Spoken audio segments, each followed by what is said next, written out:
Rajshahi city কর্পোরেশনের প্রায় ৩,০০০ কোটি টাকার সমন্বিত নগর অবকাঠামো উন্নয়ন প্রকল্প নির্ধারিত সময়ে শেষ হয়নি। এইচ.এম. খায়রুজ্জামান লিটন মেয়র থাকাকালে এই প্রকল্পের মেয়াদের সঙ্গে কয়েকশো কোটি টাকা ব্যয় বৃদ্ধির প্রস্তাব করেছিলেন।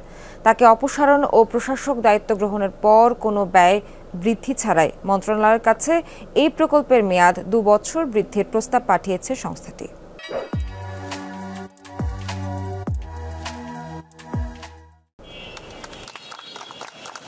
সম্প্রতি রাজশাহী মহানগরীতে নবনির্মিত ৬টি ফুটওভার ব্রিজের উদ্বোধন করা হয়েছে।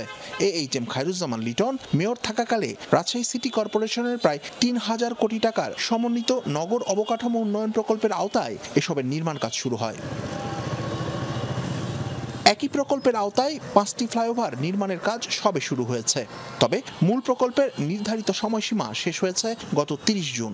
খায়রুজ্জামান লিটন মেয়র থাকাকালে এই প্রকল্পের মেয়াদ বৃদ্ধির পাশাপাশি কয়েকশো কোটি টাকা ব্যয় বৃদ্ধির প্রস্তাব করা হয়। যদিও তাকে অপসারণের পর ব্যয় বৃদ্ধি না করেই প্রকল্পের মেয়াদ বাড়ানোর প্রস্তাব করেছে সংস্থাটি। মাননীয় মেয়র থাকাকালীন সময়ে এই প্রকল্পটাকে যেহেতু সময় বাড়বে, এই জন্য এটা যে কলেবরে প্রকল্পটা তৈরি করা হয়েছিল সংশোধিত ডিপিপিতে, আমরা সেটা এখন দেখেছি যে না, আমরা ঠিক প্রকল্পের যে মূল বরাদ্দ ছিল সেই বরাদ্দের ভিতরে সীমাবদ্ধ রেখে সংশোধিত ডিপিপি আমরা মন্ত্রণালয়ে পাঠাচ্ছি, যাতে করে আমাদের কোনো ব্যয় না বৃদ্ধি পায়। প্রকল্প পরিচালকও সম্প্রতি অবসরে গিয়েছেন। নতুন করে ওই পদে কেউ নিযুক্ত হননি এখনো। তারপরেও প্রকল্পের কাজ চালিয়ে যেতে চায় সিটি কর্পোরেশন। পিডি হিসেবে নিয়োগ দেওয়ার জন্য অলরেডি মাননীয় প্রশাসক মহোদয় অলরেডি পত্র লিখেছেন এবং সেটা মন্ত্রণালয়ে আমরা পাঠাচ্ছি। যতদিন পর্যন্ত প্রকল্প পরিচালক বা প্রধান প্রকৌশলী হিসেবে কাউকে আমরা ডেপুটেশনে এখানে না পাবো, ততদিন পর্যন্ত এখানে যারা আছে তাদেরকে দিয়ে আমাদের এখানে কাজ চালিয়ে নিতে হবে। মন্ত্রণালয়ের অনুশাসন অনুযায়ী জনস্বার্থে নেওয়া অর্থ সমাপ্ত সবগুলো কাজই পুরোপুরি শেষ করতে চায় রাজশাহী সিটি কর্পোরেশন। তবে অপ্রয়োজনীয় বিবেচিত হলে সেসব কাজ আর সম্পন্ন করার কোনো পরিকল্পনা তাদের নেই। যদি জনস্বার্থ সম্পৃক্তিগুলো শুরু করেনি বা হাফডাউন অবস্থায়, সেগুলো হয়তো আমরা শেষ করতে হবে, নাহলে জনভোগান্তি হচ্ছে।